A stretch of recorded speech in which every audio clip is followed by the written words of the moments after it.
obligatorios del primer parcial. Yo no te tengo acá, Claro, eso es lo que le decía, porque no salgo directamente de la lista.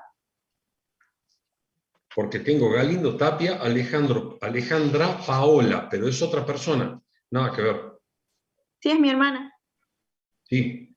Bueno, déjame eso que te lo vea, cosa de no estar viéndolo en el aire. Yo ya te estoy tomando nota y te pasamos a través de la plataforma un mail para que te digamos cómo viene la mano, ¿sí? Bueno, profe, muchas gracias. Tapia, Tapia, Yo Victoria tengo de Pilar. dudas respecto de todo, porque como hay dos Galindo Tapia, Sí, tendría que ponerme a repasar y no estoy logrando ingresar a ver todos los mails. yo te Pero cuento después que tengo algo. a su hermana yo la tengo como regular, Marcelo, pero bueno, ya lo vemos, cosa que pudiéramos continuar con las consultas específicas, creo yo, para el final. Sería muy bueno eso. No sé si eso les parece. A mí me gustaría, chicos, que ustedes habiliten el micrófono y pudieran hacernos las preguntas del caso para que... Hola, profe, ¿qué tal? ¿Cómo está? Yo le quería hacer una consulta sobre el final. José Luis, ¿cómo estás? Buenas tardes, adelante. ¿Qué tal? Buenas tardes. Muy bien, muchas gracias. Sí, le quería consultar sobre la modalidad, cómo iba a ser que se iba a tomar. Y, bueno, básicamente eso, digamos, cómo si iba a ser bolillero, preguntas al azar, elegimos algún tema, cómo No, se iba a hacer la dinámica. te cuento, José Luis, nosotros tenemos una estructura ya armada y a nosotros nos viene bien, creo, por el lado de ustedes, que dentro de esa estructura ustedes elijan un tema, desarrollen ese tema de elección y a partir de allí pudiéramos hacer preguntas, ya sea sobre ese tema o sobre cualquiera de los temas que están contenidos dentro de la estructura programática de la materia. Pero ustedes empiezan hablando sobre un tema en particular, salvo que quieran que nosotros les preguntemos desde el principio, que también puede ser, no tenemos problemas. Pero lo normal es que le dejemos elegir un tema a ustedes. No sé si eso responde a tu pregunta. Sí, genial, profe, genial, genial. Después tenía otra consulta en cuanto al tiempo. No sé si se va a poner por tiempo, digamos, a cada chico, digamos, para exponer por el tema del trabajo, que estoy trabajando actualmente y se me complica un poco con el horario. Sí, perfecto. Yo te cuento cómo viene la mano. Vamos a empezar a tomar por la lista de inscripciones y simplemente van a tener un tiempo entre 15 y 20 minutos máximos. Nada más. Eso es todo. Es decir, que ustedes van a exponer entre 5 y 8 minutos. Después de la exposición le haremos 2 o 3 preguntas y ahí se termina el examen final. Esa es por lo menos la estructura formal. Es más, les diría una cuestión medio, suena, si el examen, nosotros tratamos de limitarnos ese tiempo, hay veces nos excedemos del tiempo, pero es para sacarlos de algún problema y de ningún modo para meterlos en un problema, ¿sí? Sí, esa es una realidad, es decir, el tiempo, un poco nosotros nos damos un poquitito de flexibilidad justamente para tratar de apoyarlos, de darles una mano, como dice el profesor Egap, pero bueno, trataremos de no excedernos de los 20 minutos porque si no, no le vamos a poder tomar a todos. Genial, profe, muchísimas gracias. No, de nada, a disposición por cualquier pregunta. Si tenés alguna pregunta técnica, podríamos conversarla, no hay ningún problema. No sé Profe, si... Sí, adelante, Micaela. sí, yo tengo una duda con respecto a la parte de cálculo actuarial, en los métodos para el cálculo de las reservas matemáticas, en el método prospectivo de previsión, en los valores de conmutación, no entiendo cómo llegan a esa ecuación, porque no se tiene en cuenta a D sub X. No sé de dónde sale la parte del denominador, no lo logro ver. Mira, yo la primera cuestión que yo haría, para no entrar en un tema técnico de ese nivel, es decirte que nosotros no te vamos a tomar los valores de conmutación. Es decir, no nos interesa que vos grabes los valores de conmutación, ni yo lo sé. Con eso te digo todo. ¿Por qué? Porque ¿qué se supone que son los valores de conmutación? Porque eso tenemos que plantear. Hay un modelo matemático que es bastante complejo y a los fines de resumirlo, de abreviarlo, para poder calcular con las tablas anteriores, se generaron, mejor dicho, estos valores para que pudiéramos resumirlo y sacarlo de una tabla y facilitar el cálculo. Esos son los valores de conmutación. Es decir, no hace falta realmente que los grabes, no tiene ningún sentido. Sí tiene sentido de que vos sepas diferenciar un método del otro para ver, cuando yo hago el cálculo de la reserva, ver exactamente qué estoy tomando. Si estoy tomando los importes verificados, tanto de compromisos como de pagos, o de ingresos, por decirlo así, a una época anterior o una época posterior. Eso es todo.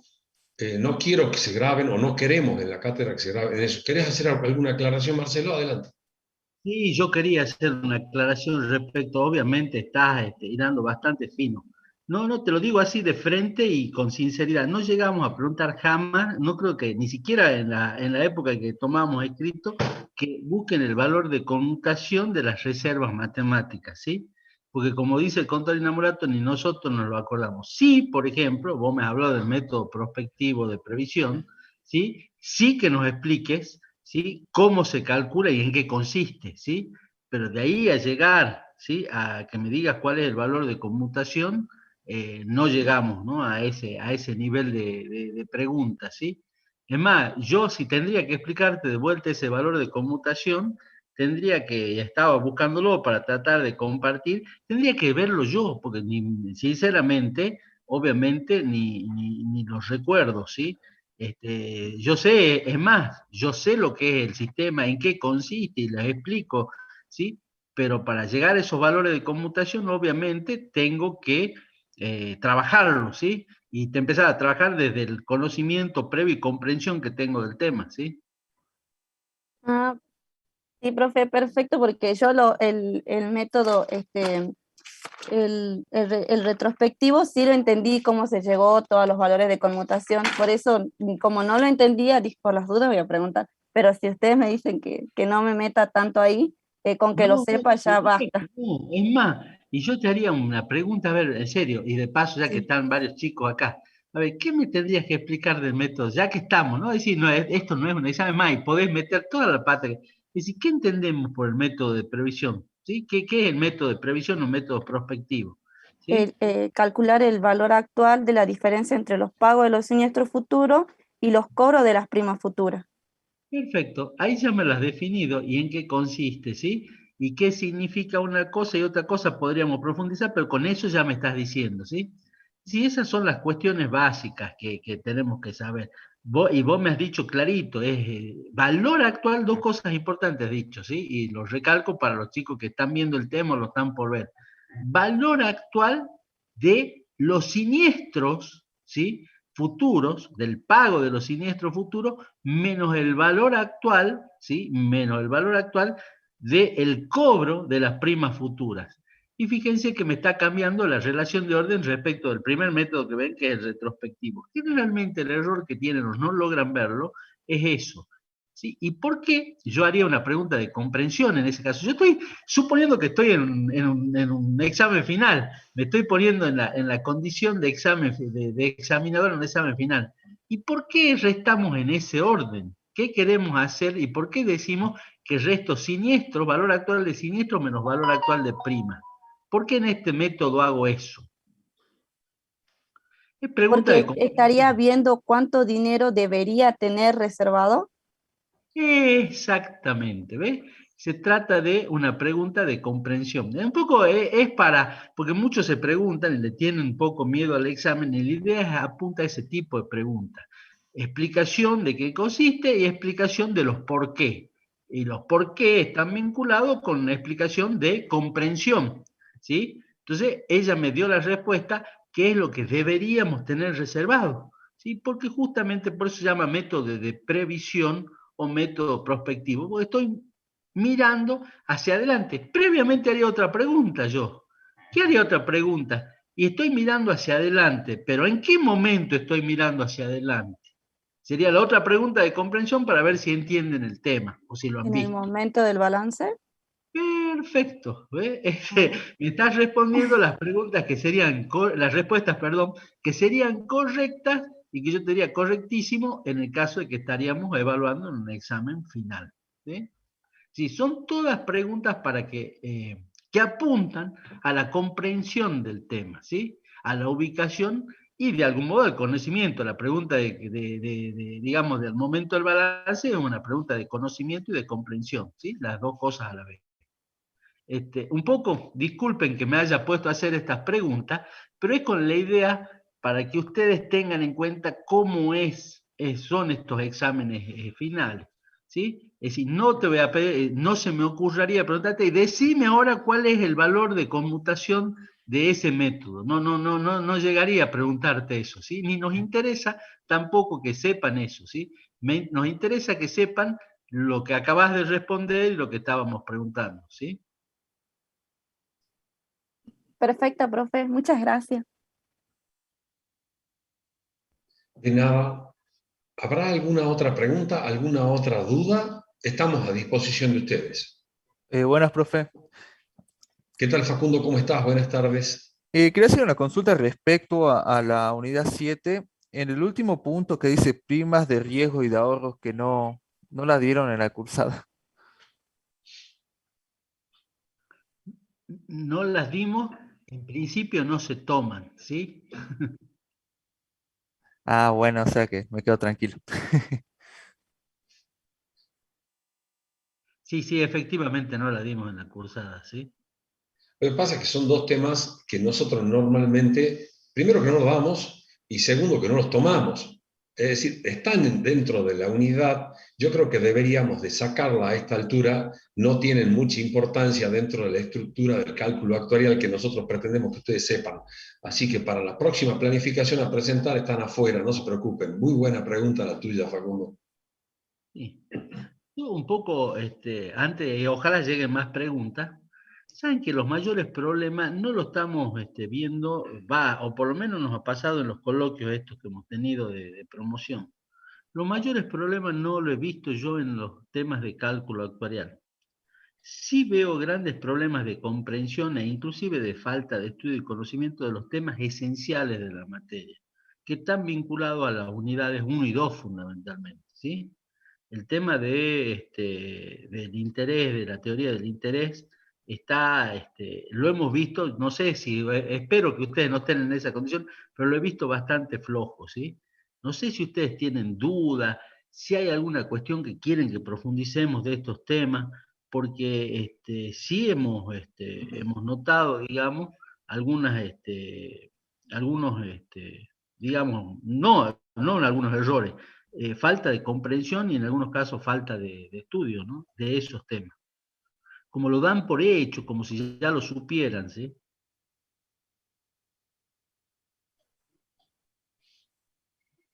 Sí, profe, ¿podría como dar nuevamente una explicación de la tasa instantánea de capitalización y la tasa neperiana también? ¿Podría ser? Porque todavía no la tengo más o menos, pero no sé si Sí, yo te voy a podría dar dar una una... explicación. Sí, no estoy pudiendo compartir ahora ninguna de las pantallas estas, porque no estoy logrando verlo, ¿sí? Ya voy a ver si enseguida puedo compartirlo.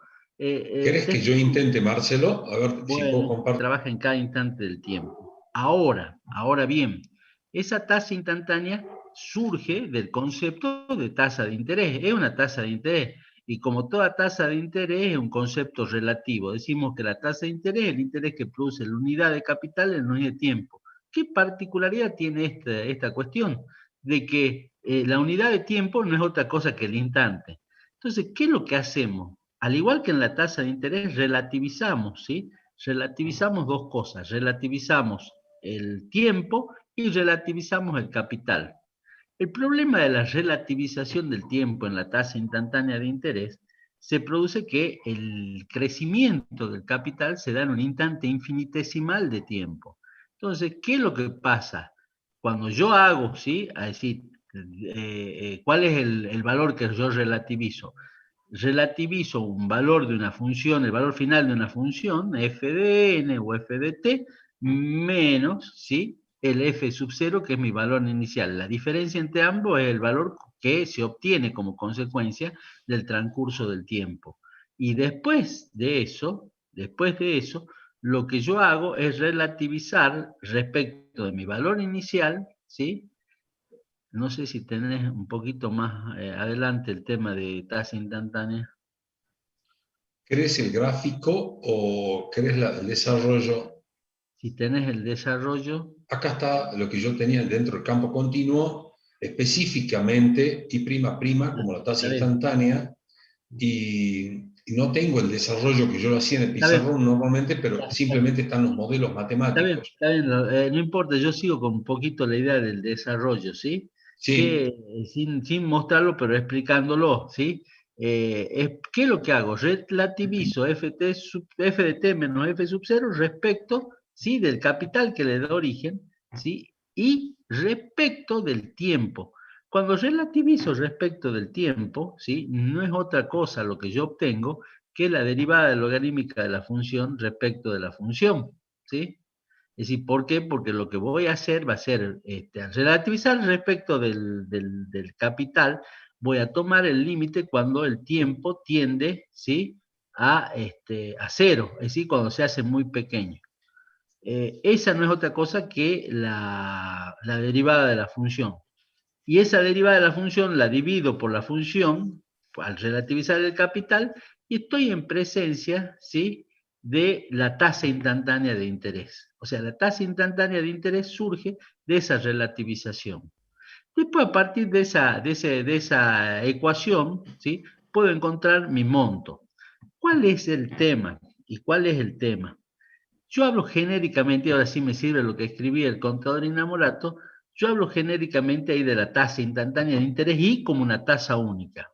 Yo puedo encontrarla de esa forma, y quizás ahí venga la pregunta y la duda, yo puedo encontrarlo con todo el desarrollo matemático de la tasa instantánea, que lo pueden encontrar en las diapositivas, lo pueden encontrar en el librito del contador Inamorato, pero hay otras cuestiones, que hay otra forma que yo puedo llegar. O sea, puedo hacer el desarrollo matemático de la tasa instantánea o puedo buscarla en el límite de en el límite de la tasa proporcional o en el límite de la tasa efectiva. Cuando lo busco en el límite de la tasa proporcional, ¿sí? Perdón, cuando lo busco en el límite de la tasa convertible, perdón, cuando lo busco en el límite de la tasa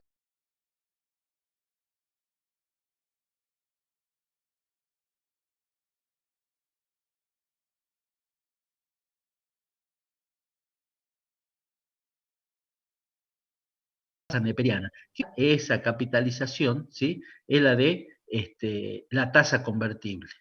¿Qué pasa si al límite lo busco, ¿sí?, lo busco en una curva superior, lo busco en la tasa proporcional? En ese caso obtendré un valor mayor, ¿sí?, y la tasa que me capitaliza en el instante de tiempo, ¿sí?, que el contador Inamorato la llama I2', es una tasa instantánea efectiva, ¿sí? O sea, capitaliza en el instante de tiempo, pero me permite arribar a un monto mayor aún, ¿sí? Que, repito, no hay una única tasa instantánea. En este caso, si nosotros buscamos la tasa en los límites, el valor que obtengamos, ojo, a ver si queda claro, el valor que obtengamos va a ser distinto. En el caso de que sea la tasa neperiana, es un valor que se iguala con la tasa nominal, con la tasa I. En cambio, la otra tasa me da un monto aún mayor, que es la tasa efectiva instantánea, ¿sí? No significa que hay una tasa instantánea única, ¿sí? Hay dos tasas instantáneas. La otra forma de mostrarlo, de determinarlo, es determinar bajo la idea de que la tasa de interés es una sola, y efectivamente la tasa de interés es una sola. Los valores que obtenemos son distintos, depende de cuál sea el modelo de capitalización. Esa forma de demostrarlo es a través del desarrollo de la fórmula de Lorenz, que es un desarrollo, ¿sí?, que se hace buscando una tasa efectiva instantánea, que es una tasa instantánea genérica, ¿sí? Cuando repito lo trabajamos en los límites de las tasas proporcionales, ahí vamos a obtener valores que se igualan a un monto o que me permiten obtener un monto mayor, y podemos ver que no hay una tasa instantánea única, sino que hay dos tipos de tasas instantáneas. No sé si quedó claro o si esa es la explicación que se buscaba. Sí, profe, esa es la explicación que estaba buscando. Sí. ¿Seguro, seguro? No quiero que me digan sí, Sí, por sí, favor. profe. ¿Sí? No, sí, profe. Ya terminé de anotar lo ultimito. Ahora sí. Que la tasa neperiana siempre me terminaba confundiendo, pero Sí, la yo la tasa- entendía como que, claro, como que era una capitalización también en el instante del tiempo, pero la que llegaría a aproximarse a la tasa nominal. Perdón, O no sé sí, si también. Aclaremos que es un valor aproximado, no es igual, ¿no? Está bien la apreciación que hace, ¿sí? Es un valor bueno. aproximado, porque es un valor que obtengo en el límite, ¿sí? En el límite cuando P tiende a infinito y estoy partiendo de la tasa convertible, que es una tasa igualada a la tasa nominal, ¿sí? Perfecto, profe. Muchas gracias.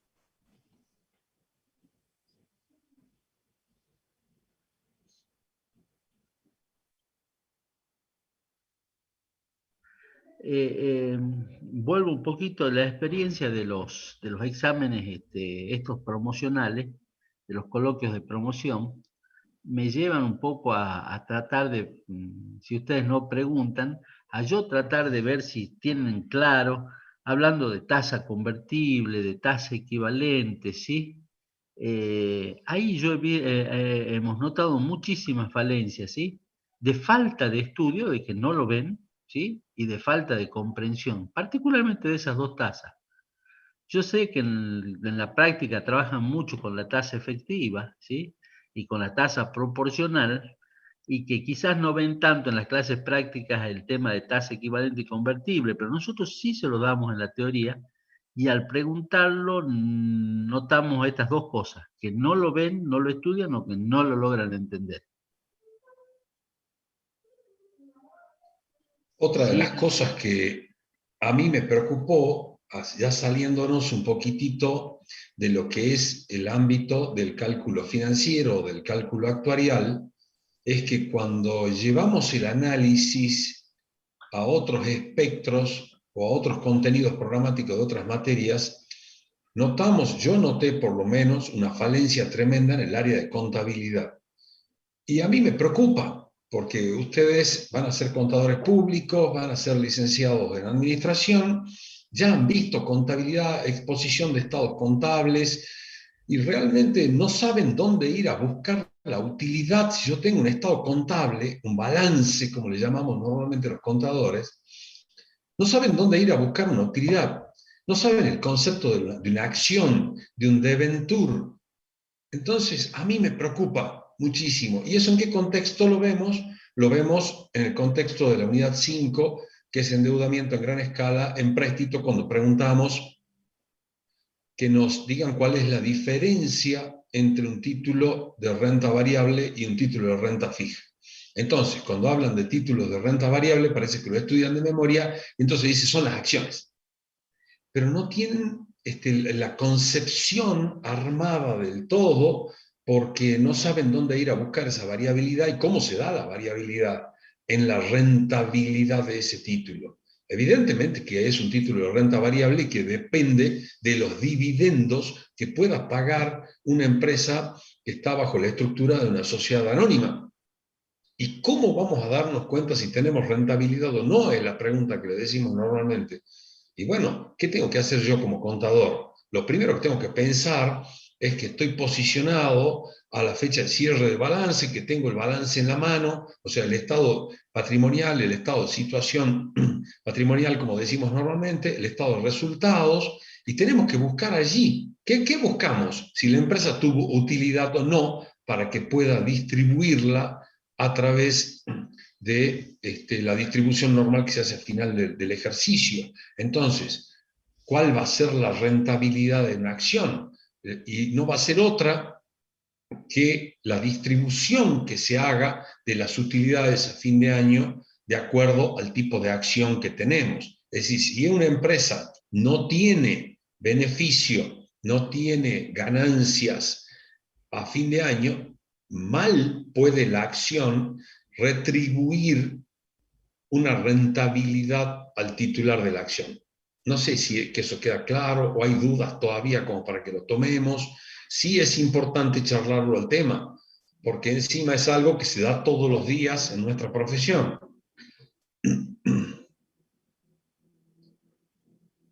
No sé si quedó claro eso, por lo menos. A mí no me quedó muy claro, profe, ¿me podría volver a explicar? Porque yo tengo duda también en esa parte. Sí, no hay ningún problema. A mí me gustaría saber cuál es tu duda específica y alrededor de eso vuelvo a explicar todo de nuevo, porque sería importante saber cuál es tu duda. Decímela, no hay ningún problema, acá no estamos tomando examen, ¿no? Es simplemente sacarnos la problemática.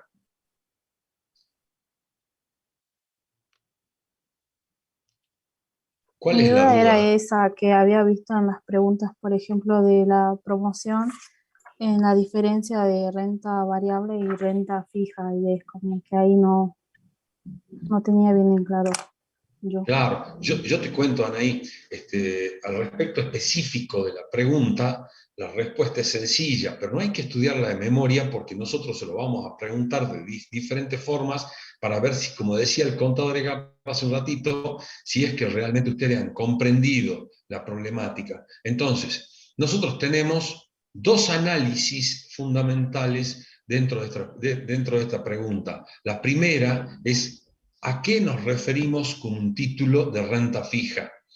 Nosotros nos referimos normalmente a los títulos que forman parte del endeudamiento que genera el Estado para tratar de conseguir recursos. Ese endeudamiento se hace a través de títulos que tienen una renta fija. ¿Cómo vemos nosotros que tienen una renta fija? Estos títulos, dentro de sus componentes intrínsecos, ¿qué vamos a ver? Vamos a ver el valor nominal del título, vamos a ver la época de rescate del título, el tipo de sistema de amortización, pero lo fundamental está la tasa que propone pagar el título. Es decir, yo sé necesariamente que el Estado se compromete al pago de los intereses y esos intereses son intereses fijos porque dice I igual a 0,10 anual, supongamos. Entonces yo sé que todos los años, mientras el título esté con vida, ese título me va a dar una renta fija o va a tener una rentabilidad fija. ¿Cuánto es? El 10% anual, porque a eso se comprometió el Estado. Estos son los títulos de renta fija. ¿Hasta ahí se entiende? Sí, entendí bien. Fantástico, Anaí. Entonces, ¿qué pasa con los títulos de renta variable? ¿A qué nos referimos? Normalmente nos referimos a las acciones. Estos títulos, cuando yo les pregunto qué son las acciones para una empresa, tampoco lo saben y a mí me preocupa. Yo no sé si es la tensión o qué es lo que sucede, pero nosotros sabemos, desde que estudiamos contabilidad en primer año, que el capital de una sociedad anónima está representado en títulos que se llaman acciones. Una acción es una parte del capital que tiene la empresa, y en una de esas también del patrimonio neto, dada la evolución que tenga, si no estamos en el momento cero. Entonces, hagamos de cuenta que estamos al momento cero y decimos que el capital de esta empresa está representado en partes, y esas partes, el título que lo representa es una acción. Esa acción no me da la posibilidad del cobro de intereses o rentabilidad fija periódica. No. ¿Por qué? Porque una acción, el compromiso de la acción es que si existen utilidades en una sociedad anónima, esas utilidades sean distribuidas de acuerdo a la estructura contractual que tiene la sociedad anónima. Entonces, primero, voy a ver dónde veo yo si hay utilidades o no en el estado de resultados. Primero, ¿qué tengo que tener? El balance en mis manos. ¿Dónde voy a buscarlo? En el estado de resultados. Y el estado de resultados, ¿dónde lo busco? Al final, en el último renglón, donde dice beneficio, utilidad, ganancia, ¿sí? Al final, si hay una ganancia, esa ganancia va a ser distribuida entre los socios de la sociedad anónima o en los tenedores de esas acciones. Entonces, una acción me va a dar utilidad, rentabilidad, beneficio, ganancia, en la medida que la empresa tenga utilidad. Mayor cantidad de utilidades, mayor distribución de estas utilidades a los tenedores de estos títulos. Y se dice que son de renta variable porque una empresa no todos los años gana o tiene un beneficio o una utilidad igual. Algunas veces es más, otras veces es menos, y hay años en que también esa empresa puede llegar a tener una pérdida, entonces no hay ninguna distribución de utilidades. ¿Esto se entiende? Sí, profe, sí lo entendí ahora. Lo importante es que lleguemos a comprender de dónde sale cada una de las cosas, ¿no? Perdón. Profesor, Sí, adelante.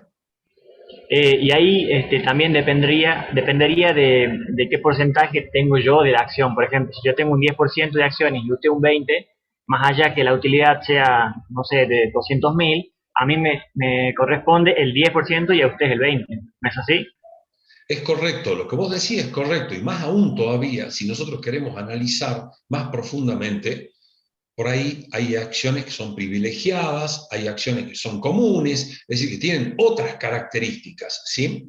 Entonces, pero lo importante es comprender que una acción va a tener una rentabilidad, un beneficio, en la medida en que la empresa tenga utilidades. Entonces, al tener utilidades, la empresa tiene la obligación de efectuar una distribución periódica de esas utilidades de acuerdo a las normas estatutarias. Lo importante ya no es el porcentaje, si quién gana más. Si vos tenés más participación vas a ganar más, y si yo tengo menos participación voy a ganar menos. Pero si todos tenemos la misma acción, es decir, que son acciones comunes, la rentabilidad porcentual de acuerdo a esa distribución va a ser la misma. ¿Se entiende? Bien, bien, sí, entendido. Porcentual o proporcional, quiero decir, ¿no? Porque también hay que ver la proporción entre los Claro. tipos de acciones. Bien, y yo entré casi medio tarde al horario de consulta. No sé si explicaron la metodología de evaluación a un examen final. Yo nunca lo rendí. Si lo podría explicar así cortito, por favor, sería muy Sí, amable. sí, ya lo habíamos explicado, pero no hay ningún problema, Fernando. El tema es el siguiente. El examen tiene una duración más o menos entre 15 y 20 minutos máximo. Por ahí se prolonga, pero es porque queremos ver la forma de que ustedes puedan llegar a probarlo, o sea, darles una mano. Pero vamos a intentar que sea entre 15 y 20 minutos máximos, porque si no, no llegamos. ¿Cómo es la estructura formal? Ustedes se presentan, muestran el DNI porque deben rendir con el DNI, muestran el entorno en el que están para saber que están solos, que no disponen de ningún tipo de documentación de la cual valerse, y lo que hacemos nosotros, una vez que empezamos, les decimos que ustedes desarrollen un tema. Ustedes eligen un tema cualquiera y lo hablan unos minutitos, entre 5 y 8 minutos normalmente, y después de ahí le hacemos preguntas sobre ese tema, sobre la unidad que eligieron o sobre cualquiera de los contenidos programáticos que tiene nuestra materia. Así que fundamentalmente es una exposición y un intercambio de ideas, como decía el profesor Egap, si fundamentalmente las preguntas son de entendimiento de algunos temas, y por ahí también les pedimos que nos digan cuál es el modelo matemático, por decirlo, supongamos, de capital diferido, por decirlo, ¿sí? Entonces, hay unas preguntas que le vamos a hacer, normalmente no son más de 3 o 4, y si realmente ustedes han contestado con suficiencia, el examen se termina ahí y no hay ningún problema. Bien, profe, o sea, mi única duda es, ¿nosotros elegimos un tema de una bolilla o tenemos que desarrollar una bolilla completa a la cual podemos elegir? No, ahí es solo un Fernando, tema. es un tema. Ustedes eligen, supongamos, de la unidad 1, hablo de teoría del interés, o de, Bien. qué sé yo, la parte introductoria. O puedo elegir interés compuesto, por ejemplo. Lo que ustedes quieran, un temita que puedan hablar entre 5 y 8 minutos, no más que eso. Muy bien, profe, muchas gracias, No, de nada, estamos para eso. Sí, ando con unos problemas, espero que se me escuche porque ando con internet inestable, ¿sí? Se te escucha muy bien, Marcelo, y se te ve bien. No, pero estoy con internet inestable, hay veces se me va. Tengo dos preguntas que están en el chat, ¿sí? Y que vamos a tratar de responder. Dice, profe, disculpen, dice, no me funciona el micrófono. Tengo una duda en la bolilla 3 de renta. Piden cálculo del valor actual al hablar de eso. Solo exponemos la fórmula y en qué consisten. Vamos a tratar de ejemplificar. Yo digo siempre que estas clases sirven como para que nos pongamos en posición de examen. ¿Qué es lo que hablarían alguien en la unidad 3 de renta? ¿Qué es lo que me tendría que decir? Primero, sí, ¿en qué consiste una renta? Pues dice valor actual de la renta. Cuando estoy calculando un valor actual de una renta, tengo que ubicarme en qué tipo de renta, ¿sí? ¿De qué tipo de renta estoy hablando? Y al explicarme el modelo matemático, los modelos matemáticos en el cálculo financiero son consecuencia de una realidad, de una operación financiera. Entonces, me tienen que explicar, más allá del modelo matemático, que sí se lo podemos pedir, como decía el contador Inamorato, ¿sí? ¿Cuál es la operación financiera en cuestión? Ubíquense siempre cuál es la operación financiera en cuestión. Y yo, por ejemplo, les digo, bueno, perfecto, hablemos de una renta diferida. Me pueden decir el modelo matemático. Bueno, me tendrían que explicar cómo sería, ¿sí? Digamos, perfecto, pónganse ustedes en la posición de un ejemplo, inclusive práctico, de cuál sería una renta diferida, cómo contratarían, qué es lo que calcularían, cómo lo calcularían y por qué. ¿Por qué se produce el diferimiento? El diferimiento se produce, ¿qué es lo que se ocurre? Un diferimiento en el comienzo del pago de las cuotas. Eso es lo que es. Entonces es importante que expliquen eso. Pues estoy dando como ejemplo el caso de la renta diferida, ¿sí? Podría ser en otro tipo de renta. ¿Y qué significa el diferimiento en el pago de las cuotas? Significa el diferimiento en el pago de las cuotas que yo tengo, al estar calculando en un momento previo al inicio del pago de las cuotas, que voy a tener que calcular el valor actual, ¿sí? De esa renta a ese momento previo y voy a tener que actualizar el valor del conjunto de las cuotas que yo voy a tener que pagar. O sea, voy a tener que hacer una actualización. Y yo le agregaría, fíjense la preguntita, y se las hago a ver quién me la responde. ¿Y por qué tengo que hacer esa actualización? ¿Qué significa que yo haga esa actualización? A ver, lo estoy poniendo a ustedes en posición de una pregunta de comprensión. ¿Qué significa que yo haga esa actualización? Y les doy una ayuda más. La pregunta va al origen de la materia. Piensen en el origen de la materia, ¿sí? No busquen una cosa rara en la pregunta que les estoy haciendo. ¿Por qué tengo que actualizar? ¿Por los intereses? Bien, porque hay intereses y que hay transcurso del tiempo, chicos. Hay transcurso del tiempo y que no se comiencen a pagar las cuotas no significa que no se calculan intereses, no significa que no existan los intereses, con lo cual debo calcularlo, o sea, calcular el valor actual, actualizar ese conjunto de cuotas a mi época de evaluación.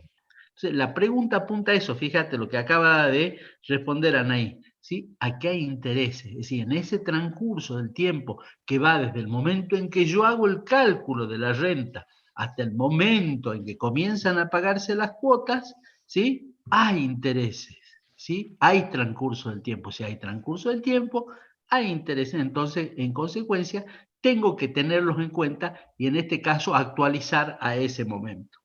¿Entendieron un poco cuál es el tenor de las preguntas? ¿A qué apuntan las preguntas? Son preguntas de comprensión. Entonces, la pregunta que me hacía, vuelve a lo que originalmente preguntaba Jessica. ¿Tengo que hablar solamente de eso? ¿Solo exponemos la fórmula y en qué consisten? Sí, pero es probable que si solo expongan la fórmula y me digan en qué consisten, les hagamos una pregunta de una mayor explicación, de una mayor comprensión del tema. ¿Se entendió un poco? A mí siempre este tipo de preguntas yo las uso para ejemplificar y ponerlos en una posición de examen y un poco plantearles a ustedes qué es lo que nos interesa. Nos interesa que ustedes comprendan por qué lo hacen. Si porque alguien viene y me dice, perfecto, la renta diferida es igual, el valor actual de la renta diferida es igual a C por A sub N por B a la N. Perfecto, me lo ha dicho, perfecto. Pero ¿qué me está faltando? ¿Por qué? ¿Por qué hago B a la N? ¿Por qué multiplico por B a la N? ¿sí? Es más, yo podría preguntarle inicialmente, ¿qué significa C por A sub n? ¿Sí? ¿Qué estamos queriendo decir con C por A sub n? ¿Sí? ¿Qué estamos haciendo? ¿Sí? A eso, a la esencia, a la explicación de qué es lo que es, apuntan las preguntas. No sé si quedó claro esto.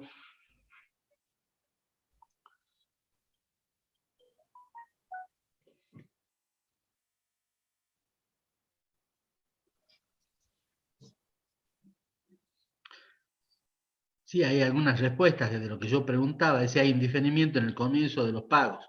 Pero yo podría agregarle, perfecto, pero ese diferimiento en el comienzo de los pagos, ¿qué significa? Y qué es lo que un poco respondían ahí. Respondía de que el diferimiento no significa que en ese periodo de diferimiento yo no tenga que considerar el valor del dinero en el tiempo. O sea, tengo que considerar los intereses sí o sí, y de ahí que tenga que hacer la actualización. ¿Sí?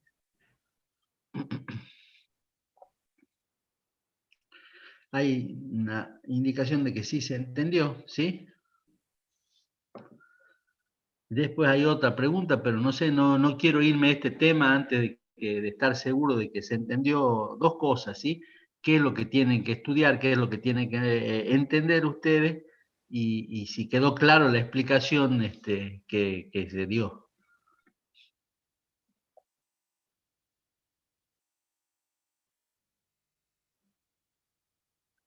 Fíjense que son todas preguntas que apuntan a la comprensión, ¿sí?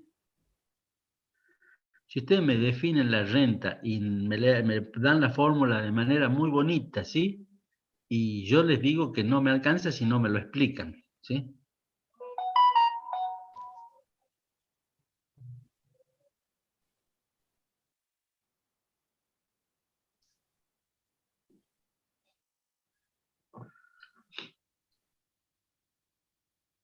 ¿Dudas de este tema? Pues hay otra pregunta que de vuelta volvemos a actuarial, habla de los métodos. Se ve que los preocupa mucho el tema de las reservas matemáticas y los métodos de cálculo, porque hay una preguntita si puede explicar el método retrospectivo y el método de recurrencia, ¿sí?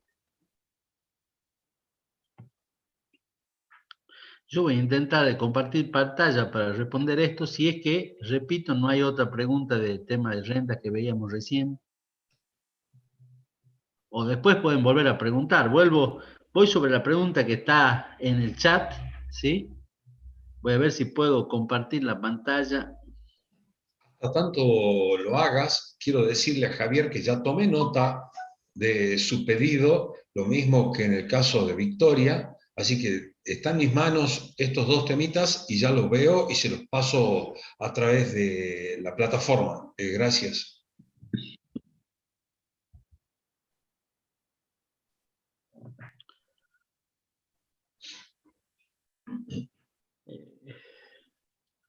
Voy a ver si puedo visualizar todo.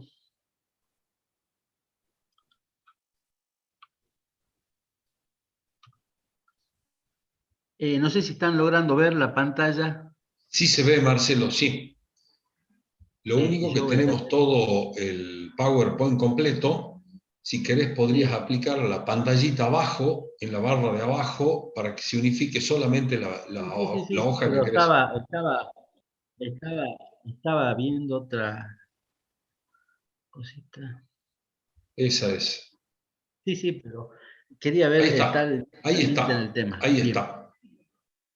Bien, yo le diría, vamos, porque se los preocupa por lo visto bastante el tema, así que hago una explicación rápida de cada uno. Primera cuestión, ¿qué es esto de método para el cálculo de la reserva matemática? ¿Qué es lo que estamos haciendo? Calculando, ¿sí? Desde el punto de vista fundamentalmente, ¿sí? Del asegurador, cuál es la reserva que tendría que hacer, que tendría que tener para hacer frente a su obligación con los asegurados. ¿Y por qué es importante desde el punto de vista, digamos, para nosotros en la profesión de contador? ¿En qué consistían las reservas matemáticas? ¿Qué es lo que es para el asegurador una reserva matemática? Es nada más y nada menos que el pasivo, ¿sí? El pasivo tiene que tener, digamos, que tiene que estar correctamente o lo más cercanamente calculado, no se olviden que estamos en presencia del cálculo actuarial, ¿sí? Para hacer frente a estas obligaciones en el futuro. Entonces, ¿dónde se ubica o dónde nos ubicamos para calcular una reserva matemática? Nos ubicamos en el momento del balance. Entonces, en ese momento del balance yo puedo hacer una mirada hacia atrás, o sea, ver el método retrospectivo, hacer una mirada hacia adelante, un método prospectivo de previsión, o ser práctico y utilizar lo que ya tenían en el periodo inmediato anterior, que de algún modo para calcularse por primera vez se tiene que haber utilizado por el método retrospectivo o el método prospectivo. Ubicado en términos generales en el tema, ¿sí? Yo qué es lo que quiero decir, y no me interesa más que todos estos modelitos, que lo voy a ver de todos modos, no lo voy a dejar de explicar, aunque sea rápidamente, nos ubiquemos en la época del balance y pensando en qué pasó hacia atrás. ¿Qué pasó hacia atrás? Los asegurados, ¿sí?, me pagaron primas, ¿sí? Las primas que me pagaron, yo las tengo que tener guardadas. Las tengo que tener guardadas, pero además las voy a capitalizar a la época del balance, porque me pagaron en periodos anteriores. Entonces, voy a tener primas cobradas capitalizadas al momento del balance. Ese momento del balance es mi época, ¿sí?, que acá llamamos genéricamente M, ¿sí? Podríamos llamarla K, en algunos textos está como K. Y por otro lado, yo, si bien tengo eso, yo pagué siniestros. Entonces le voy a restar a las primas que yo cobré los siniestros que ya pagué y los voy a capitalizar a la época del balance. ¿Qué es lo que voy a hacer en consecuencia?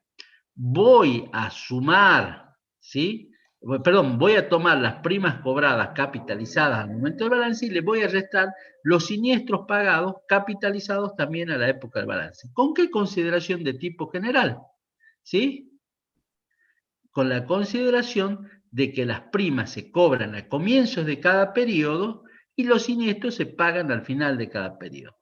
Esa es la explicación de tipo general que nos interesa que ustedes conozcan. Después hay un desarrollo matemático que simplemente lo voy a explicar no con la intención de que lo sepan de memoria, sino de entender, de ayudar a la comprensión de lo que yo les decía recién. Si aclaro la intencionalidad primero, porque después voy a decir, pero bueno, lo tenemos que saber.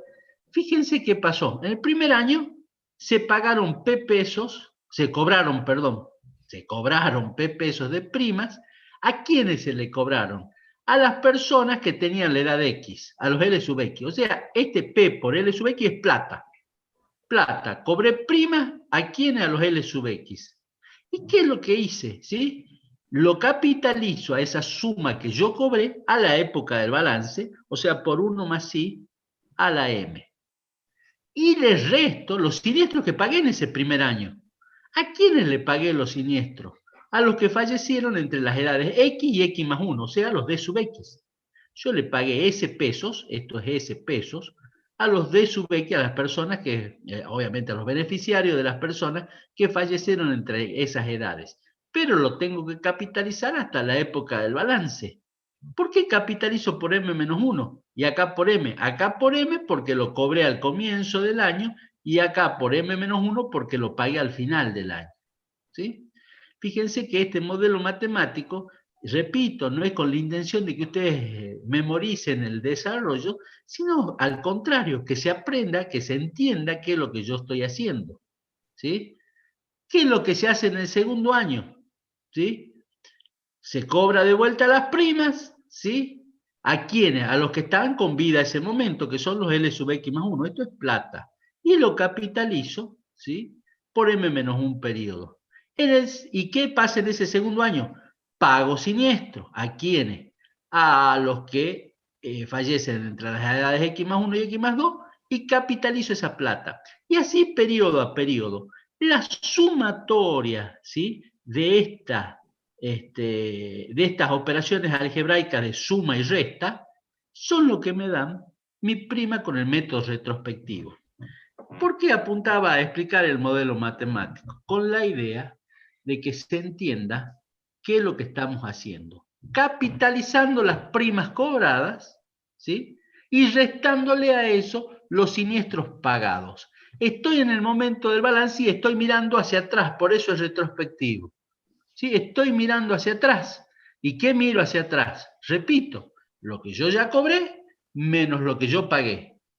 Pero aclaro, capitalizados a la época del balance. Ustedes la explicación, sobre todo cuando los exámenes eran escritos, se comían el capitalizado a la época del balance, que es importante. Sí, porque estos valores no es que yo tomo las primas que yo cobré y le resto los siniestros, no. Es decir, ambos valores capitalizados a mi época del balance. Y eso es en definitiva el método retrospectivo y por eso se llama así, porque estoy mirando hacia atrás. Esto es lo que yo tengo que tener reservado, ¿sí? En función de lo que yo cobré y de lo que yo pagué, ¿sí? Ustedes si harían un gráfico, ¿sí? El gráfico, la época del balance está al final y todos estos valores están en momentos previos, en épocas previas, ¿sí? ¿Se entendió el retrospectivo? Vamos a ver la diferencia. ¿Sí? Ahí están los famosos valores de conmutación que preocupaban en algún momento a alguien. Yo, fíjense cómo los voy a saltear. ¿Sí? El método prospectivo de previsión, más allá de la cuestión que hay algunas variantes. ¿Por qué? Porque en el método prospectivo de previsión, genéricamente, ¿qué significa?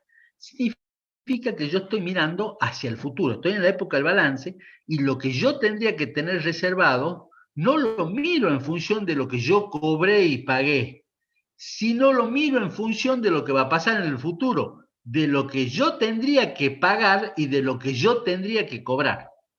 ¿Sí? ¿Se entiende? ¿Sí? Una diferencia. Entonces digo, yo lo que voy a hacer, yo tengo que tener reservado para pagar en el futuro determinada cantidad de plata para pagar los siniestros. Y le tengo que restar las primas que voy a cobrar en el futuro, ¿sí? Por eso me cambia el sentido. Fíjense que allá yo restaba primas menos siniestros y acá resto siniestro menos primas. ¿Por qué? Porque esto es lo que tengo reservado para pagar en el futuro, ¿sí? Me cambia la visión porque estoy mirando hacia adelante, estoy mirando lo que yo tengo que prever que tengo que tener. Acá, esa es la idea general de este método retrospectivo de previsión.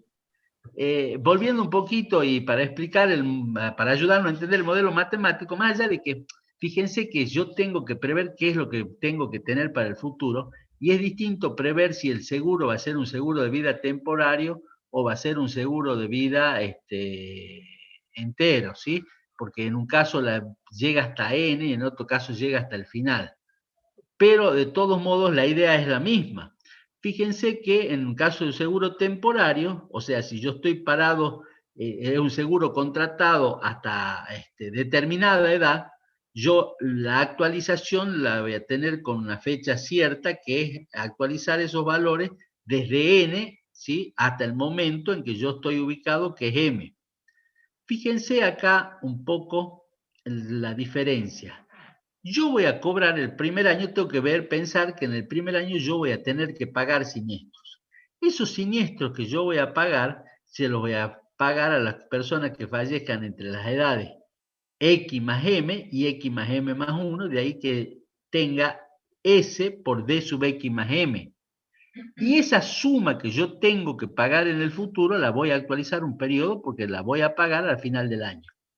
¿Y qué voy a cobrar? Voy a cobrar las primas. ¿A quiénes?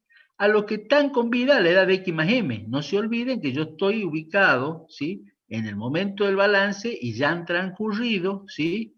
M periodos. Entonces las personas ya no tienen la edad de X, tienen la edad de X más M. Y esos son los que me pagan la correspondiente prima. O sea, año a año lo que yo voy a ir haciendo va a ser eso. Considerar cuáles son los siniestros que yo tengo que pagar en el futuro y actualizarlos. Siempre va a tener una actualización más, ¿por qué? Porque se pagan al final, ¿sí?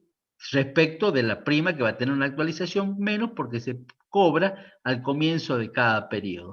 Pero repito, lo importante es que se entiendan qué es lo que estoy haciendo. Estoy mirando hacia el futuro y viendo cuál es la obligación que yo voy a tener ¿Y cuánto vale hoy esa obligación? ¿Cuál es la obligación que yo voy a tener de pagar los siniestros? Pero esa plata que va a surgir del desembolso de los siniestros a pagar en el futuro, el valor actual del mismo, le tengo que restar las primas que voy a tener que voy a cobrar, perdón, en el futuro. Esto es como una reserva, por eso se llama de previsión. Tengo que prever qué es lo que tengo que pagar mirando hacia el futuro. No sé si se entendió en términos generales, ¿sí? Que era la idea de la explicación de estos dos métodos. Cierro con el otro, ya que estamos, vamos a ver si esta era la explicación que le preocupaba, ¿sí? Que la fórmula de las reservas en términos de valores de conmutación, ¿sí? Y hay un método que es de recurrencia de Fourier, ¿sí? Que consiste en qué cosa? En pensar cuál ha sido la reserva del año anterior y ver qué es lo que tengo que tener en cuenta en el presente periodo. Entonces, ¿qué es lo que yo hago? Esa reserva no la calculo en M, sino pensando en M más 1. ¿Por qué? Porque voy a tener en cuenta la reserva del año anterior. Si la reserva del año anterior, que es MT sub X, ¿sí? La capitalizo, ya conozco el valor de la reserva que yo tenía capitalizada. ¿Y qué es lo que hago? Sumo, ¿sí? Las primas cobradas en ese año y los siniestros pagados en ese nuevo año. ¿Sí? Consecuencia, lo que estoy haciendo es simplemente capitalizar la reserva del año anterior y sumar las primas que cobro y restar los siniestros que pago. Lo que hay abajo es simplemente un ordenamiento matemático, ¿sí? De factores comunes de los valores que están expresados más arriba. ¿Sí? Ese es un poco sintéticamente qué es lo que ustedes, qué es cada uno y qué es lo que ustedes tienen que conocer de este método de cálculo de las reservas matemáticas.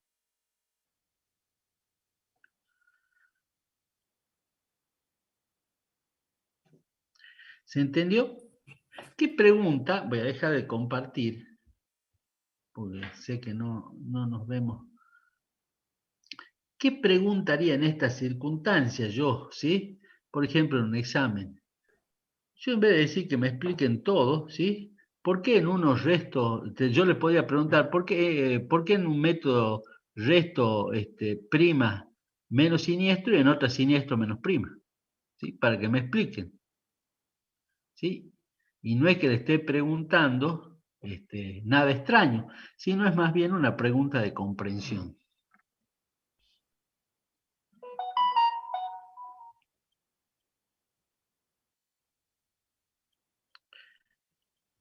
¿Se entendió?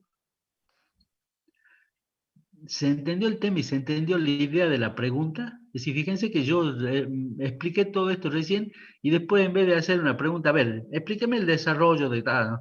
Le podría preguntar una cuestión más de comprensión. ¿Por qué en uno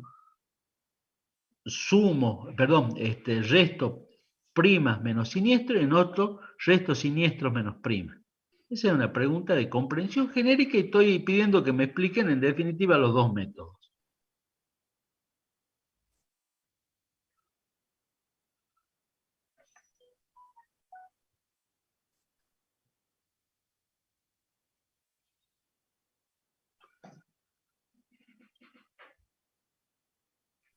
Porque en un método hacemos un análisis retrospectivo y en el otro un prospectivo previsión donde miramos hacia el futuro.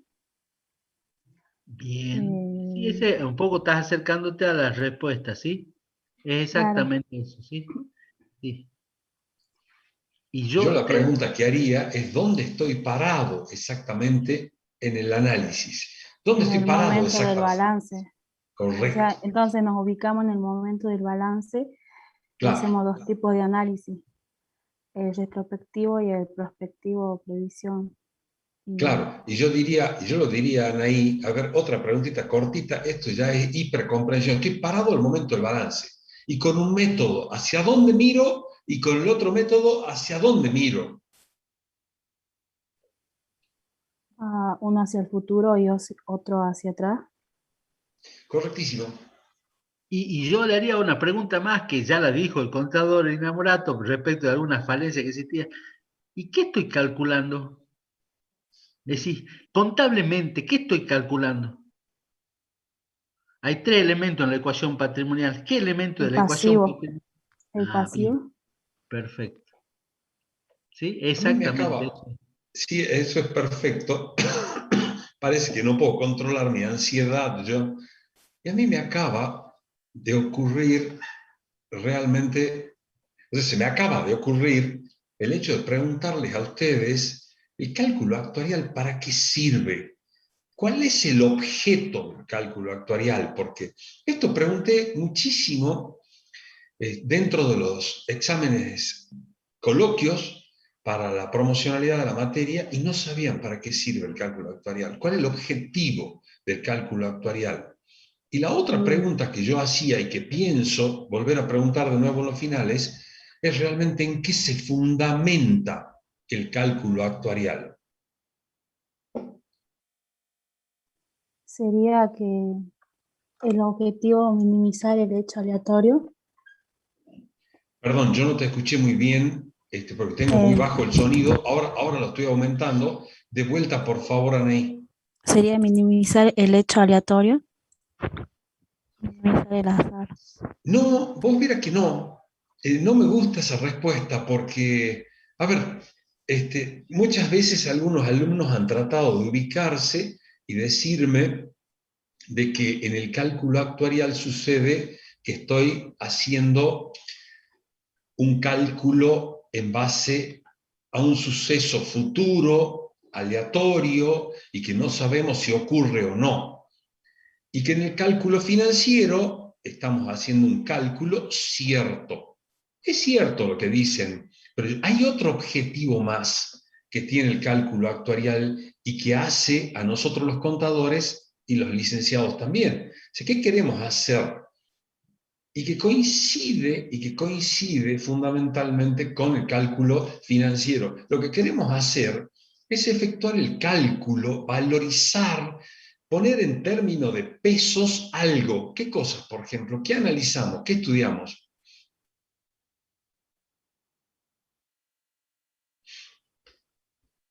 Yo les diría que estamos estudiando seguros de vida y seguros de muerte, fundamentalmente. Eso es lo que queremos hacer. O sea, lo que queremos es ver cómo analizar para que una empresa de seguros sea negocio. ¿Qué significa? De rentabilidad. Entonces, ¿qué queremos calcular? Para eso, lo que queremos calcular, valorizar, va a ser una prima. ¿Y qué era la prima? ¿Ustedes se acuerdan qué era la prima?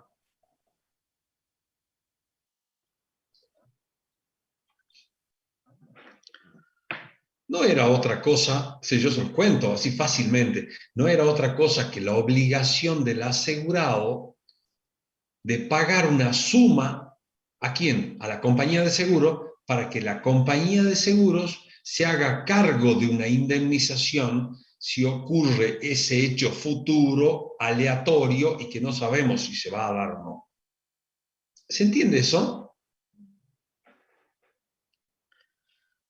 Porque a mí me preocupa, porque por ahí no entendemos qué queremos hacer con todo esto, ¿no? Porque el objetivo del cálculo actuarial es armar las funciones biométricas, me dicen algunos. Y no, y no. No sé si se entendió esto. Y yo le ¿Por qué se agregaría trata? a Sí, lo que dice perdón. el contador Morato, que el cálculo de las funciones biométricas, que determinar los valores, eso, todo apunta a lo que explicaba recién el contador Inamorato. ¿Sí? Nosotros buscamos evaluar, determinar valores, ¿sí? Determinar valores siempre, ¿sí? Había una profesora famosa de la Universidad de Rosario que hablaba de la equivalencia financiera de capitales, ¿sí? Siempre nosotros buscamos lograr equivalencia financiera, valor equitativo financieramente. La particularidad que tiene, ¿sí?, en el cálculo actuarial es que estamos sujetos a un hecho aleatorio, pero el objetivo sigue siendo el mismo. El objetivo sigue siendo el mismo, determinar valores, ¿sí? Determinar valores, no hablaría de valores financieros, en este caso serían valores actuariales. Esos valores actuariales tienen que determinarse, ¿sí?, con un grado de equidad y equivalencia financiera, ¿sí? Para eso, ¿sí?, utilizamos el cálculo financiero y le adicionamos, ¿sí?, le adicionamos la probabilidad, el cálculo probabilístico correspondiente, que me ayuda a alcanzar mi objetivo final, y vuelvo al objetivo que planteaba el contador inamorato, que es evaluar correctamente. ¿Sí? Claro, ¿Qué es y yo quiero hacer una acotación que me surgió. Está perfecto lo que dijo el profesor Egab, y él habla de equidad financiera, de equilibrio financiero.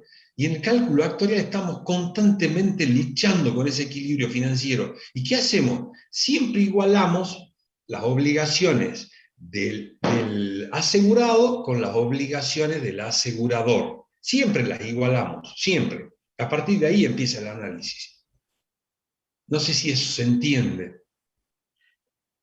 Y esas obligaciones surgen de un contrato que generalmente, en el caso que estamos analizando, un contrato de seguro. Esos contratos de seguro, en algunos casos, ¿sí?, cubren los riesgos o la probabilidad de sobrevivencia, en otros cubren los riesgos o la probabilidad de fallecimiento, ¿sí? Sí. Pero el objetivo final sigue siendo el mismo, ¿sí? Fíjense, y yo siempre les digo, cuando ustedes definen, porque están en las definiciones que hay en el libro de González Galén, la cartillita que yo por ahí hice, ¿sí?, y todos me repiten, bueno, renta vitalicia, es la prima única pura que paga, ¿verdad? Bueno, yo siempre les digo que en vez de hablarme de prima única pura, podrían decirme qué es el valor actual, porque en definitiva es eso, es un valor actual. El valor actual, ¿sí?, que demanda, ¿sí?, la suma periódica de un peso que se va a pagar al asegurador mientras esté con vida. Pueden definírmelo así, ¿sí?, como valor actual, porque cuando hablo de prima única pura estoy hablando de un valor, de peso, de un valor actual. ¿Y qué estoy haciendo? Valuando, ¿sí? Estoy valuando. A mí me gustaría que ustedes me digan si realmente se entendió cuál era el objetivo del cálculo actuarial, perdón, porque es fundamental saber qué estoy haciendo. Y eso lo estamos preguntando, ¿no? Sí, se entendió, profe. Fantástico, eso me alegra, Anaí. Otra cosita, a mí me gustaría, por ejemplo, que vos me digas, ya que sos la voz cantante hoy, sos la que contesta, yo me voy a abusar de tu amabilidad y voy a seguir insistiendo en cuáles son las bases con las cuales nosotros trabajamos en el cálculo actuarial, porque nadie sabe esto. ¿Cuáles son? Yo quiero que te equivoques, porque en base a eso aprendemos.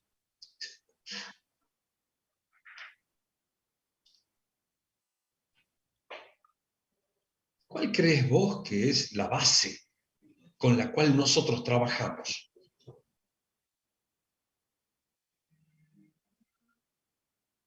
No importa si te equivocas, Anaí, no hay ningún problema, pero me gustaría escucharte. Además, veo que estás estudiando, que sabes un montón.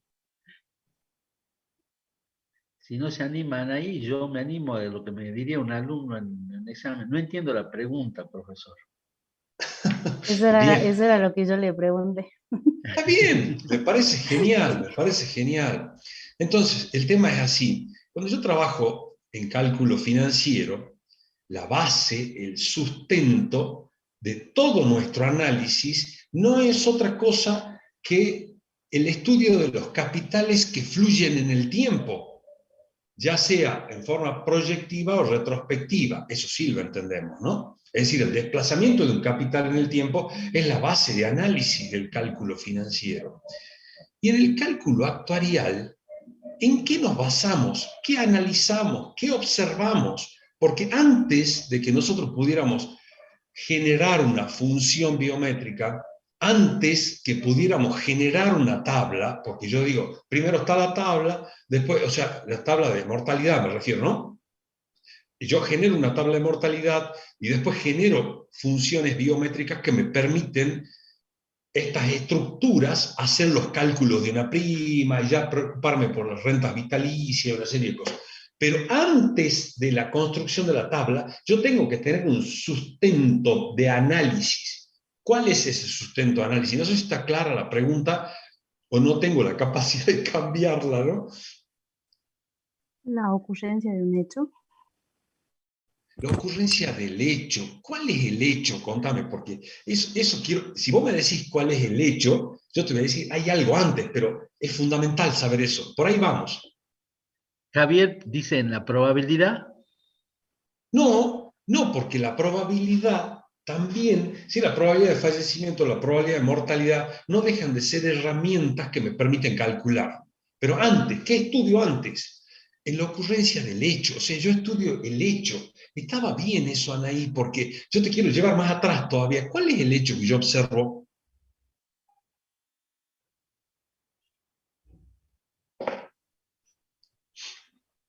¿Cuál es el hecho futuro, incierto, incierto, que no sabemos si va a ocurrir o no? ¿Cuál es el hecho? El Fallecimiento de la persona. El fallecimiento es uno de los hechos. Bien, Anaí. Bien. Claro. Genial, genial. Uno de ellos es fallecimiento. Y el otro de los hechos, que tampoco sabemos si va a ocurrir o no, es el hecho vida. ¿Cómo si llego a los 80 años con vida? O sea, observo, si yo a los 80 años llegué con vida, es un hecho. Y el otro hecho puede ser que yo a los 80 años fallezca, o antes de cumplir los 80 años, ¿sí? Entonces, son dos hechos, pero fundamentalmente, mira lo que estoy observando. ¿Cómo hago yo para generalizar y poder sacar después una tabla financiera, saber si las personas se mueren o no se mueren, viven o no viven? ¿Cómo hago? ¿Dónde? Ahí está el fundamento. Yo se los digo para no hacerlo más largo. Yo les cuento, el fundamento del cálculo financiero, es decir, lo que yo observo, no es otra cosa que hago un análisis poblacional. Es decir, tomo una población que tenga determinadas condiciones uniformes y en base al estudio de esa población podré determinar el hecho vida o el hecho fallecimiento. Y si yo estudio esa población, que tiene una forma de estudiarse, por supuesto, ¿no? Pero quiero que lo entiendan esto. Estudio una población, yo decía que debe tener determinadas condiciones. ¿Qué condiciones? Esa población debe tener condiciones de homogeneidad cultural, homogeneidad racial, homogeneidad económica y una serie de cosas más. Normalmente puedo identificarlo como una nación. Nación, no estamos diciendo ni una república ni siquiera un país, ¿no? Entonces, y esa población debe ser lo suficientemente grande para que el análisis que yo haga, y ahí sí interviene la tabla de mortalidad, las funciones biométricas, las probabilidades, sean razonablemente precisas. ¿Pero qué estudio? Hago un análisis poblacional, ¿sí? Y yo decía que esa población no puede tener características diferentes. Por ejemplo, yo no puedo hacer un análisis de la población de América Latina y compararla con la población de África Central, por ejemplo. ¿Por qué? Porque tenemos características muy diferentes y capaz que en África Central la probabilidad de vida puede ser de 60 años y nosotros en América Latina tenemos una probabilidad de vida de 80 años. O sea, ¿se entiende por qué no se pueden traspolar, por decir así, interpolar los datos, ¿no? Pero lo importante, a ver, vuelvo de nuevo. Estudio la población. De esa población, ¿qué voy a sacar? Los datos que decían ahí. El hecho incierto vida y el hecho incierto muerte. ¿Y cómo se estudia eso? Analizo una población con las distintas edades, desde la edad 0, que implica el nacimiento, hasta la edad omega, que es la extinción del grupo. Y de ese estudio, una vez que yo hago ese estudio, ya tengo la cantidad de personas que fallecen, la cantidad, o sea, año tras año, por supuesto, cuántos fallecen a la edad 0, cuántos fallecen a la edad 1, cuántos fallecen a la edad 2, y así sucesivamente también con la vida. ¿Cuántas personas están con vida a la edad 0? ¿Cuántas personas han llegado con vida a la edad 1? ¿Cuántas han llegado con vida a la edad 2? Y así sucesivamente. Y a partir de allí voy a generar las funciones biométricas, las probabilidades que me van a permitir hacer el cálculo que el profesor Egap decía que ese cálculo lo debía hacer en equilibrio. Entonces, ¿se entiende esto o no? Sí se entiende, profe. fantástico, porque ese es el fundamento, y que normalmente no lo sabemos, no lo estudiamos, o no lo comprendemos, y después no sabemos para qué analizamos la vida, la muerte, y por qué son las probabilidades. Perfecto. Yo creo que, por lo menos, si aclaramos este tema, yo me siento contento porque sabemos para qué estudiamos. Porque por ahí lo hacemos de memoria, ¿no? Sí, yo le voy a agregar otra cosa al contador Inamorato, porque él insistió en el tema poblacional y la probabilidad, y yo hay otra cuestión. Fíjense, cuando ustedes hacen un gráfico de una renta vitalicia, de un seguro, están haciendo un gráfico, ¿sí? Y de vuelta, ¿qué nos está apareciendo cuando hacemos un gráfico? Hacemos un gráfico, ¿sí? En el eje del tiempo. Después le agregamos las edades en el caso del cálculo actuarial, porque las edades son importantes en el análisis poblacional que hablábamos. Pero hay tiempo, de vuelta hay transcurso del tiempo. Fíjense que estamos siempre manejándonos con la presencia de transcurso del tiempo. Valuación considerando el transcurso del tiempo, ¿sí? Valuación considerando el transcurso del tiempo. Eso no deja de existir, viene del cálculo financiero, ¿sí? O sea, nosotros cuando calculamos, ¿sí?, el peso que se va a pagar en la aseguradora en una renta vitalicia, ese peso que ubicamos en el grafiquito en todos los periodos, lo actualizamos. Lo actualizamos. ¿Por qué? No nos olvidemos que ese peso está ubicado en distintos momentos del tiempo y en consecuencia el valor de ese peso es distinto, ¿sí? El valor actual, perdón, de ese peso va a ser distinto a mi época de evaluación, que es el momento que contrato el seguro.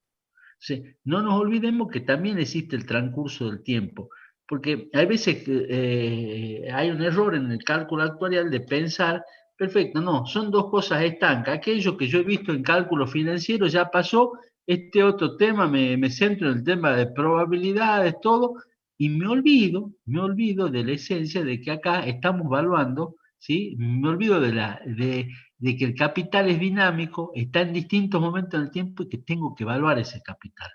Estoy evaluando capitales en el tiempo, con la particularidad en el cálculo actuarial, ¿sí?, de que tenemos que considerar las probabilidades a partir, ¿sí?, de un análisis que se hace, de un estudio, ¿sí?, de cuáles son esas probabilidades a partir de lo que explicaba el contador Inamorato, ¿sí? Entonces, no nos olvidemos que hay tiempo, Hay algo muy importante, vos vas tirando cosas y a mí me surgen, ¿no?, otras ideas como para aclarar. El profesor Egap habla del gráfico del tiempo. Yo quiero que ustedes sepan que cuando estamos trabajando en cálculo actuarial, tenemos una multiplicidad de datos. Entonces, ¿cuál es esa multiplicidad de datos y dónde se exponen en el gráfico? Todo lo que está arriba de la recta del tiempo va a ser pesos. Quiero que ustedes lo entiendan así. Todo lo que se pone por arriba de la recta son pesos. Es un capital del que estamos hablando. Y lo que está por debajo de la recta, tendremos tiempo y tendremos edades. Como ustedes quieran, o tendremos edades y tendremos tiempo. Pero hay dos formas de medir ese transcurso del tiempo. Lo veo como un tiempo natural y normal que transcurrió, o lo veo como edades que normalmente se refieren a la edad del asegurado en la época de contratación hasta la época de finalización del contrato específico. Entonces, tendríamos tres líneas de medición, una por encima del eje de las X, que son pesos, y por debajo tenemos edades y tiempo. Eso es una cosa que normalmente es difuso y que ustedes no lo ven así, no lo ven tan claro. Por eso yo aclaro, edades y tiempo por debajo del eje del tiempo o de la recta del tiempo. ¿Hay alguna otra pregunta, chicos?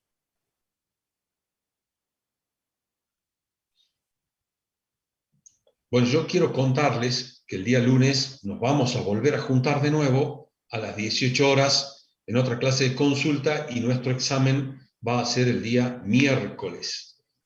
Ya le vamos a confirmar la hora de acuerdo a la programación de la facultad el mismo día lunes. Así que nuestro próximo encuentro va a ser el lunes para que ustedes puedan consultar todas las dudas que surjan mientras estudien el fin de semana. ¿Tienen alguna otra consulta?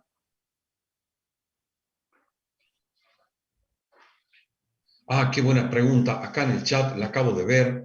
Dice, ¿desde cuándo nos podremos anotar? Profe, les cuento que en principio tienen para anotarse para el examen hasta esta noche a las 12 de la noche. Yo estoy hablando con la gente de cómputos, pero creería que dado que nosotros tuvimos ciertos problemas, no, digo nosotros los profesores, no es la cátedra nuestra nada más, o sea, de acuerdo a cómo estuvo planificado el cuatrimestre, la mayoría generó inconvenientes en pasar las regularidades, y nosotros la hemos pasado recién esta tarde. No tuvimos margen para manejarnos. Así que yo hablé con la gente de cómputos, hay una probabilidad que ese tiempo sea extendido hasta el lunes a las 12 de la noche. Pero quienes tengan la certeza que van a rendir, preferiría que lo hagan hoy, preferiría. De todas maneras, a mí me prometieron que se va a extender ese tiempo. En principio, vencería hoy a las 12 de la noche. Sí, ya se puede inscribir. Yo recién intenté y ya me pude inscribir. Fantástico, Anaí, me parece de 10. Eso es una muy buena noticia para mí. Significa que la parte administrativa está funcionando y lo que me prometieron lo están cumpliendo. Sí, en esto, realmente el tema de este corte de estas 2 semanas nos ha complicado a todos, tanto para tomar como para corregir rápidamente, pasar regularidades. Esto es una opinión personal que la transmito a todos los chicos. No he logrado entender el receso de estas 2 semanas, que es más, a ustedes lo ha sacado de órbita para rendir los exámenes también. Yo creo, ¿sí? Que todos hemos quedado medio descolocados con estas 2 semanas, ¿sí? Y también nos afectó el tema de resolver administrativamente el tema de regularidades y promociones, ¿sí? Sin dudas, porque fueron 2 semanas en las que no hubo actividad administrativa en la facultad, y para colmo de males, con este tema de la pandemia, también la parte administrativa en la facultad está trabajando media máquina, y por ejemplo, toda esta tarde no había personal en la facultad. Y así, por supuesto, los días anteriores lo mismo. Un día trabajan a la tarde, otro día no trabajan, y así sucesivamente. Bueno, no son excusas, simplemente son explicaciones de las cosas que suceden. Pero bueno, es para que todos sepan que esto nos influye a todos. De todas maneras, vamos a tratar de zafar de la mejor forma posible, y lo más importante de todo, que ustedes estudien y que nosotros pudiéramos darle una mano el lunes también, que esa era nuestra preocupación, de estar a la par de ustedes si es que les hace falta algún tipo de apoyo para aclarar algún tema. ¿Hay alguna otra consulta?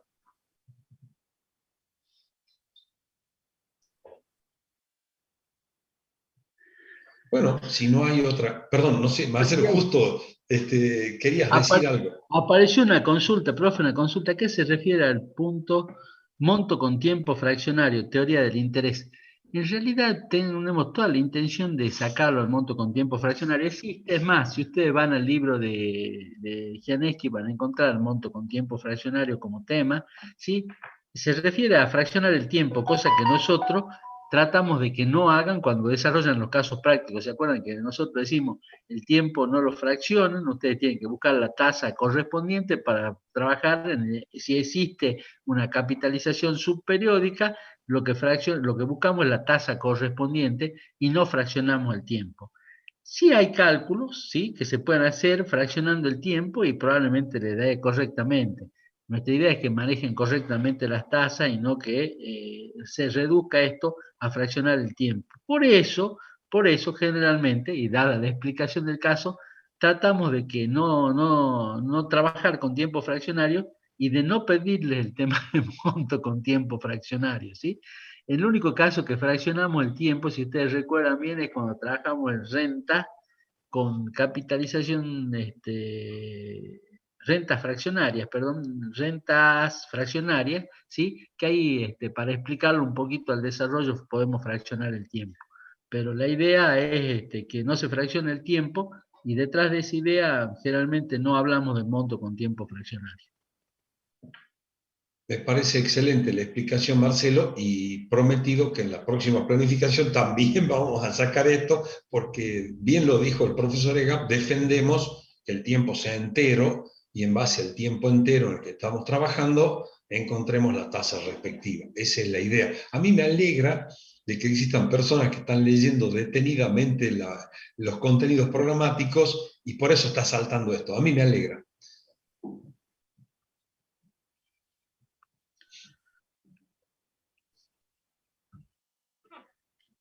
A mí me gustaría suspender la clase de hoy en este momento, o sea, terminar la clase de hoy si no hay alguna otra pregunta. Podríamos tener unos 4 o 5 minutitos más, si existen preguntas de ustedes, por supuesto, hasta tanto tengamos que entregar el aula virtual, para que el otro profesor pudiera tomarla con tiempo. Entonces, si no hay otra pregunta, a mí me gustaría despedirme hasta el lunes, que nos encontremos el lunes a las 18 horas de ser necesario, y desearles que tengan un fin de semana y gracias por la presencia de ustedes. Quedamos en contacto. Perfecto. Nos vemos. Chao, hasta luego. Hasta luego.